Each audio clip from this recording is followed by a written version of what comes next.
పూరి జగన్నాథుడు భక్తితో సమర్పిస్తే ఏదైనా స్వీకరిస్తాడా? పూరి నగరంలో కూర్మా అనే వృద్ధురాలు మత్స్యకారిణిగా ఉండేది. జగన్నాథుడి మీద ఆమెకు అపారమైన భక్తి. ప్రతిరోజు తాను పట్టిన చేపలే తినే ఆమె ఒకరోజు రుచిగా చేపలు తింటూ ఇలాంటి రుచికరమైన ఆహారం నా స్వామికి కూడా పెట్టాలి అని మనసులో అనుకుంది. తానే పట్టిన చేపలను ప్రేమగా వేయించి అరిటాకులో చుట్టి ఇది నా జగన్నాథుడి కోసం అని ఆలయానికి తీసుకెళ్ళింది. కానీ ద్వారం దగ్గర కాపలాదారులు చాపవాసన తెలుసుకుని ఆమె చేతిలోని అరిటాకును కట్టెతో కొట్టి కింద పడేశారు. నేలపై పడిన ఆ అరిటాకులో ఉన్న చేపలు క్షణాల్లో పనసపండుగా మారిపోయింది.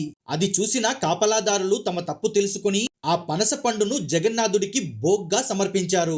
జగన్నాథుడు తన భక్తిపై చూపిన ప్రేమ చూసి కూర్మ ఆనంద బాష్పాలతో నిండిపోయింది. ఆ రోజు నుండి ఆమె పూర్తిగా శాకాహారిగా మారింది.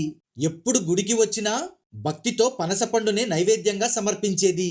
జగన్నాథుడికి నైవేద్యం ముఖ్యం కాదు, భక్తుడి మనసే ముఖ్యం. జై జగన్నాథ అని కమెంట్ చేయండి.